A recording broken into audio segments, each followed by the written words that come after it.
Bismillahirrahmanirrahim. Assalamualaikum warahmatullahi wabarakatuh. Selamat sore, Ibu Mary dan rekan-rekan semua. Perkenalkan, saya Ria Deviana sebagai moderator di sini. Sebelumnya, perkenankan saya untuk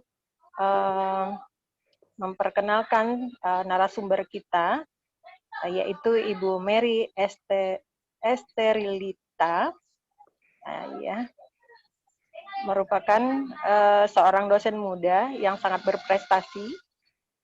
Beliau adalah KA Prodi kita di Kesejahteraan Sosial Universitas Binawan. Selamat datang Ibu. Terima kasih untuk waktunya, sudah menyediakan waktunya di sela-sela waktu sibuknya. Semoga kami tidak mengganggu waktu Ibu. Tentu tidak. Alhamdulillah. Oke, teman-teman, Ibu Mary, selain sebagai dosen muda berprestasi, juga merupakan seorang KA Prodi kita, beliau juga memiliki program-program yang sangat dahsyat untuk sahabat-sahabat di kesejahteraan sosial. Kali ini mungkin kita akan langsung ke pertanyaan pertama. Ibu, kira-kira apa sih itu ilmu kesejahteraan sosial? Oke, mungkin sebelumnya saya perkenalkan diri ya. Oh iya. Ya, halo, perkenalkan. Nama saya Mary Esterilita, biasanya dipanggil Mary, atau biasanya teman-teman memanggil Ibu, atau ada yang panggil Miss, itu biasanya saya sesuai dengan bagaimana kenyamanan saja gitu ya.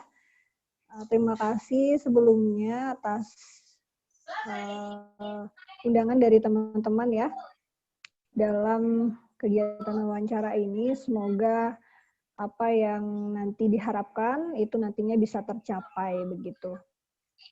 Amin. Amin. Dan mendapatkan nilai yang maksimal gitu ya. Kalau yang saya tahu ini teman-teman sedang menjalankan tugas dari bahasa Indonesia gitu ya. Dan tadi juga sudah dijelaskan, diperkenalkan lebih lanjut. Saat ini saya sebagai dosen di program studi Kesejahteraan Sosial Universitas Binawan dan juga sebagai ketua prodi. Dan tadi kita sudah mulai masuk kepada pertanyaan tadi ya, pertanyaan tentang apa sih yang dimaksud dengan ilmu kesejahteraan sosial gitu ya. Dan teman-teman di sini adalah calon-calon pekerja sosial ya, tentunya harus mengetahui apa itu kesejahteraan sosial. Nah, kesejahteraan sosial itu sebenarnya adalah suatu ilmu ya, ilmu yang mana di dalamnya berisikan suatu tindakan-tindakan yang dilakukan untuk bisa meningkatkan taraf hidup dari masyarakat, kemudian bagaimana memenuhi kebutuhan dari masyarakat, dan juga bagaimana menyiapkan masyarakat yang tadinya tidak memiliki kesempatan, tidak memiliki fasilitas yang sama untuk dapat bisa diberikan fasilitas untuk pemberdayaan gitu ya. Jadi intinya ada 3 hal itu yang dipelajari di dalam bidang kesejahteraan sosial. Oke, wah dahsyat sekali ya Ibu ya, ilmu kesejahteraan sosial itu. Kita akan berdampingan dan kita akan mengenal lebih banyak lagi masyarakat di luar sana berarti ya Ibu ya, dengan beragam kebudayaan dan strata kehidupan ekonomi mereka, begitu ya Ibu ya? Ya, jadi tentunya sebagai pekerja sosial juga harus memiliki nilai-nilai ya, nilai-nilai yang harus dipegang dalam menghadapi berbagai keberagaman ya, keberagaman dari masyarakat. Karena kita tahu masyarakat kita adalah masyarakat yang majemuk ya, masyarakat yang beragam dengan berbagai taraf hidup yang berbeda, kelas yang berbeda, kemudian bagaimana pengetahuan yang berbeda, agama dan juga suku yang berbeda. Tentunya ini menjadi suatu tantangan juga bagi kita sebagai pekerja sosial. Oke, Masya Allah dahsyatnya. Ibu, itu kira-kira di ilmu kesejahteraan sosial itu pelajaran apa aja sih Bu yang akan kita pelajari agar misalnya ada teman-teman di luaran sana yang saat ini lagi yang sekarang duduk di bangku kelas 3 SMA berpikir mau dong masuk ke Kesos gitu. Apa sih kira-kira pelajaran yang akan kita pelajari di ilmu kesejahteraan sosial ini, Bu? Oke. Apa sih yang dipelajari dari ilmu kesejahteraan sosial ya? Tentunya di dalam ilmu kesejahteraan sosial itu akan membahas bagaimana tentang pemikiran, kemudian tentang strategi, kemudian bagaimana tekniknya di dalam praktik pekerjaan sosial, gitu ya, baik dalam level yang mikro, meso, dan juga makro. Dan juga kita perlu pahami bagaimana sejarah dari ilmu kesejahteraan sosial juga tidak lepas dari berbagai disiplin ilmu lainnya ya, sehingga kita harus mensinergikan antara ilmu lain di dalam praktik pekerjaan sosial. Karena praktik pekerjaan sosial itu juga berlandaskan dengan ilmu-ilmu lain ya, sehingga jadi kesejahteraan sosial itu menjadi suatu ilmu terapan. Jadi tentunya bagi orang-orang yang ingin mengetahui pekerja sosial dan ilmu kesejahteraan sosial nanti akan belajar tentang bagaimana sih kita bisa meningkatkan taraf hidup orang gitu ya, dari yang tidak berdaya menjadi berdaya, dari yang memiliki masalah ekonomi dan akhirnya keluar dari masalah yang dihadapi gitu ya. Jadi tentu perannya, kemudian bagaimana fungsinya sangat dibutuhkan ya, apalagi dalam situasi saat ini COVID gitu ya, bagaimana masalah-masalah ekonomi juga sudah mulai meningkat ya, dengan perjuangan mungkin beberapa tahun sebelumnya pemerintah menurunkan gitu ya untuk dari sisi kesejahteraan masyarakat, tapi dengan suatu musibah saat ini yang terjadi kita sangat terjun bebas gitu ya, kesejahteraan masyarakat jauh menurun, dan juga ini perlu upaya-upaya dari pekerja sosial untuk bisa kembali meningkatkan keberdayaan masyarakat.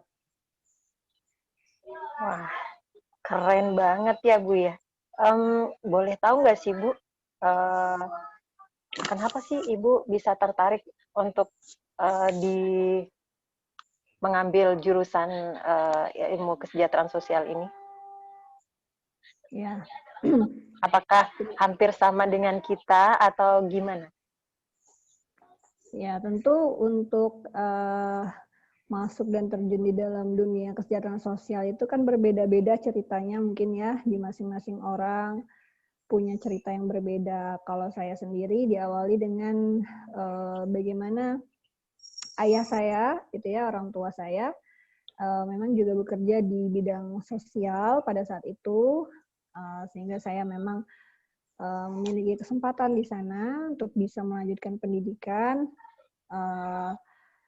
Untuk saat itu saya mulai terjun, kemudian mulai mendalami, akhirnya saya juga merasa ini adalah suatu tempat yang memang saya rasakan sangat cocok untuk saya jalani, dan saya pikir menjadi suatu karir yang nanti akan saya capai gitu ya pada saat itu. Dan alhamdulillah perjalanan itu hingga saat ini, dan saya sih masih terus ya untuk bisa bagaimana memberikan implikasi dari teori ataupun apa yang sudah saya dapatkan selama saya masih kuliah dan juga berpraktik. Oh my God, itu bagus sekali ya. Mindsetnya Ibu udah ditanam dari sedini mungkin gitu ya. Karena ada orang tua yang udah membekali dari awal, gitu ya Ibu ya. Oke, Ya. kira-kira Ibu, terima kasih. Jawabannya sangat dahsyat sekali. Di sini kita punya rekan-rekan yang juga sangat excited ingin mempertanyakan banyak sekali hal tentang ilmu kesejahteraan sosial. Oke, silakan buat teman-teman, kira-kira siapa yang pertama ingin mengajukan pertanyaannya? Saya ya Bu Nuri. Oh ya, silakan. Saya ingin bertanya, dalam situasi yang seperti apakah profesi pekerja sosial yang perlu mendorong perubahan sosial? Seperti itu. Oke. Dalam situasi apa pekerja sosial perlu mendorong perubahan sosial? Sebenarnya kembali lagi kepada 3 inti utama tadi ya. Di saat situasi orang tidak berdaya, kemudian di saat kebutuhan dari masyarakat tidak dipenuhi, dan juga di saat bagaimana kesempatan masyarakat itu tidak dimiliki gitu ya untuk bisa menjalankan tugas dan fungsinya sebagai masyarakat gitu ya. Jadi pastinya di dalam situasi apapun gitu kan, pekerja sosial harusnya memang mewujudkan perubahan sosial gitu kan. Ya, karena memang itu adalah suatu tujuan yang harus dicapai. Jika tidak ada perubahan, itu bukan dinamakan kita sudah melakukan suatu tindakan ataupun intervensi gitu kepada masyarakat. Jadi perubahan itu adalah suatu hal yang harusnya kita sebagai pekerja sosial capai. Dan tentunya kalau misalnya situasi 3 hal tadi tidak terpenuhi, apa yang harus dilakukan oleh pekerja sosial? Tentunya 3 hal tadi yang harus menjadi dasar gitu kan. Kalau tidak 3 hal tadi saja tidak menjadi situasi yang dialami saat ini, yang ngapain gitu kan ada pekerja sosial gitu. Saya mau nanya lagi Bu Mary, bagaimanakah cara profesi pekerja sosial mengupayakan suatu perubahan sosial? Oke. Sebagai suatu profesi tentunya kita kan berlandaskan dengan disiplin ilmu ya, dengan praktik. Jadi tentunya untuk bisa mengupayakan perubahan sosial ya kita harus memiliki metodenya dong. Metode di dalam upaya untuk pemberdayaan bagi masyarakat ya. Kemudian kita juga harus punya strateginya, kemudian kita juga harus memiliki teknik yang tepat, harus memiliki pendekatan yang tepat gitu ya, karena masalah sosial itu kan banyak, sehingga tentunya kita juga harus memilah, harus bisa menentukan teknik, strategi, pendekatan yang tepat itu harus seperti apa. Gitu. Terima kasih Bu Mary atas jawabannya. Silakan untuk Jati atau Rehan yang bertanya. Baik, Iya. Assalamualaikum warahmatullahi wabarakatuh. Waalaikumsalam. Perkenalkan saya Ahmad Zaki, Bu. Saya ingin bertanya beberapa hal kepada Ibu. Boleh ya, Bu? Boleh. Kan Ibu nih sebagai dosen muda ya di Gunawan. Kan? Nah, peran aktif Ibu itu sebagai dosen muda dalam membentuk kerja sosial mahasiswa Kurang kerja sosial jelas? gimana ya, Bu? Kurang jelas ya, Bu? Ya. Nah, gini Bu, kan Ibu sebagai dosen muda itu gimana peran aktif ibu tuh sebagai apa? Peran aktif ibu sebagai dosen muda dalam membentuk karakter mahasiswa Peksos gitu, Bu. Gimana ya? Oke. Peran aktif ya. Jadi saya juga kembali kepada bagaimana tugas saya gitu ya. Tugas saya sebagai pendidik ya adalah melaksanakan tridharma, baik pengajaran kepada mahasiswa, baik juga penelitian di bidang ilmu kesejahteraan sosial, dan juga saya memberikan pengabdian kepada masyarakat. Untuk apa? Ya tadi, untuk bisa memberikan dampak kepada masyarakat dan juga kepada mahasiswa.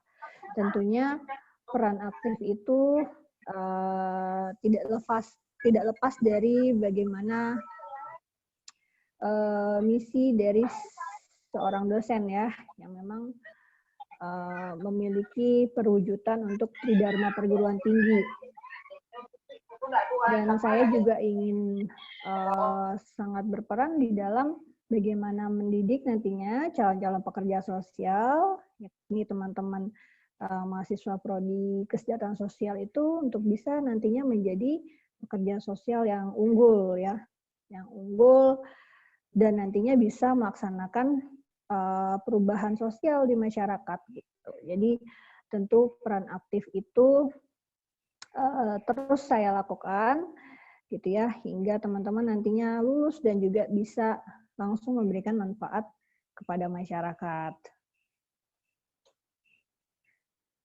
Amin. Ini boleh ditambah pertanyaannya, Bu ya? Ya, silakan. Gini, Bu, ini lebih ke sensitif dikit lah, Bu, merangkul kepribadian Ibu ini. Ya. Nah, prestasi apa aja sih, Bu, yang udah Ibu raih tuh di bidang pekerja sosial? Oke. Kalau berbicara tentang prestasi, saya berpikir mungkin saat ini saya belum memiliki prestasi yang bisa saya saya banggakan gitu ya untuk kepada masyarakat gitu ya, kepada orang-orang di bidang kesejahteraan sosial, karena saya pikir, saya yakin dan percaya bahwa di luar sana banyak sekali pekerja sosial yang memiliki prestasi gitu ya, memiliki prestasi dan dampak di sana. Dan tentunya prestasi yang saya raih adalah bagaimana nantinya teman-teman dari mahasiswa prodi kesejahteraan sosial nanti bisa lulus kemudian bisa memberikan manfaat. Nah, memberikan manfaat untuk masyarakat dan juga mengabdikan diri untuk menangani masalah kesejahteraan sosial. Saya pikir disitulah prestasi saya yang sesungguhnya, yang itu masih saya rintis gitu ya. Kalau prestasi yang saya dapatkan, saya pikir adalah apa yang sebenarnya menjadi suatu hal yang sudah saya lakukan, mungkin ya, saya sudah lakukan, sudah saya kerjakan dari sejak saya bangku kuliah gitu ya. Dan bagaimana saya bisa misalnya mendapatkan dari sisi beasiswa gitu ya, beasiswa untuk di bidang kesejahteraan sosial, di bidang pendidikan, itu merupakan suatu hal yang mungkin adalah suatu hal yang ingin saya berikan kontribusinya nanti gitu ya. Jadi memang berbicara tentang prestasi, tentunya saya yakin dan percaya nantinya prestasi yang dihasilkan oleh mahasiswa itu adalah prestasi sesungguhnya yang akan saya dapatkan. Saya ingin bertanya, Bu, apa misi utama profesi pekerjaan sosial? Oke. Apa misi dari profesi pekerjaan sosial ya? Misinya ya tentu adalah dalam melakukan praktik pelayanan kemanusiaan ya. Misinya adalah Ya tadi untuk menciptakan taraf hidup bagi masyarakat gitu ya. Dan profesi itu yang paling penting adalah bagaimana pekerja sosial di dalam berkarir, di dalam melakukan praktiknya itu memiliki rasa rasa kejujuran, orisinalitas gitu ya, memiliki keikhlasan ya. Itu adalah misi yang harus kita juga perlu tekankan. Kalau kita berbicara tentang bagaimana perbedaannya dengan volunteer gitu ya, tentu manusia itu kan memang sudah diturunkan ya oleh Tuhan itu memiliki jiwa sosial gitu ya. Tentu jiwa sosial itu bisa dikatakan ada di setiap orang, namun yang menjadi pembedanya, menjadi perbedaannya adalah tentu kita sebagai pekerja sosial memiliki landasan keilmuan, kemudian kita juga memiliki tanggung jawab sosial, tanggung jawab terhadap profesi, yang itu pastinya berbeda dong dengan orang yang memiliki kepedulian sosial pada umumnya gitu. Jadi misi kesejahteraan sosial ini artinya adalah misi yang nantinya bisa dipertanggungjawabkan gitu ya. Apa harapan Ibu ke depan untuk mahasiswa kesejahteraan sosial sendiri dan universitas kita, Ibu? Ya, harapannya ya tentu bagaimana nantinya ke depan gitu ya, implementasi dari Undang-Undang Pekerjaan Sosial itu bisa berjalan dengan baik, kemudian juga tantangannya bagaimana ke depan mahasiswa kesejahteraan sosial atau orang yang bekerja di bidang sosial itu memiliki kepercayaan diri gitu ya. Karena saya masih banyak melihat banyak pekerja sosial yang pesimis. Jadi saya ingin bagaimana mahasiswa prodi kesejahteraan sosial tidak begitu gitu ya. Jadi kita harus punya sifat optimistik dan juga rasa percaya diri yang tinggi gitu ya. Bukan percaya diri artinya sombong, tapi percaya diri dengan kompetensi yang dimiliki dan juga bagaimana nantinya memiliki manfaat gitu, memiliki manfaat untuk masyarakat. Tidak lagi kita mengatakan saya bisa ini, tapi apa yang orang bisa lihat dari apa yang kita lakukan, karena itu yang paling penting gitu kan, itulah yang dirasakan oleh masyarakat. Jadi saya harapannya bagaimana juga ke depan profesi ini semakin banyak dibutuhkan, karena saya sudah melihat perkembangannya saat ini. 10 tahun ke depan tentunya profesi pekerja sosial akan sangat dicari gitu ya, sangat dicari, sangat dibutuhkan. Bukan hanya di bidang sosial, tapi bidang lainnya juga membutuhkan, bidang kesehatan, bidang ekonomi dan sebagainya gitu ya. Jadi kita harus terus berupaya dan juga kita harus terus mendorong agar kita bisa memiliki kompetensi yang mumpuni gitu ya. Gitu. Oke, Masya Allah. Terima kasih Ibu. Terima kasih untuk waktunya. Dahsyat sekali penjelasannya dari Ibu. Singkat, padat, dan tepat gitu lah. Tepat sasarannya Bu ya. Oke, Ibu, untuk kekurangan kita di sini saya ucapkan beri maaf dulu yang sebesar-besarnya. Di sini saya coba tarik kesimpulan dari wawancara kita dengan Ibu Mary Esterilita sore hari ini, yaitu pekerja sosial merupakan seseorang yang memiliki pengetahuan, keterampilan, dan nilai praktik pekerja sosial, serta telah mendapatkan sertifikat kompetensi sesuai dengan Undang-Undang 14 tahun 2019, begitu ya Ibu ya. Nah, kemudian misi dari pekerja sosial itu sendiri adalah memberikan advokasi kepada masyarakat yang tadinya bermasalah menjadi suatu hal yang sangat bermanfaat bagi mereka dan dapat merubah kehidupan mereka menjadi lebih baik lagi. Harapannya ke depan, Ibu Mary berharap kita sebagai mahasiswa Universitas Binawan, khususnya di Prodi Kesejahteraan Sosial, dapat menjadi pekerja sosial yang sangat bermanfaat bagi masyarakat, memiliki ilmu yang kita raih saat ini, dapat kita kembangkan kembali di masyarakat umum, dan dapat diimplementasikan secara baik di tengah-tengah masyarakat. Sekali lagi, terima kasih Ibu atas waktunya. Maaf kami telah mengganggu waktu Ibu di sela-sela kesibukan Ibu. Selamat beristirahat Ibu. Semoga sehat dan bahagia selalu Ibu. Amin. Ya Bu, terima kasih. Terima kasih Ibu. Sukses selalu untuk Ibu. Sehat dan bahagia selalu. Titip salam buat keluarga. Amin. Teman-teman, demikian wawancara kita dengan Ibu Mary. Atas kekurangan dan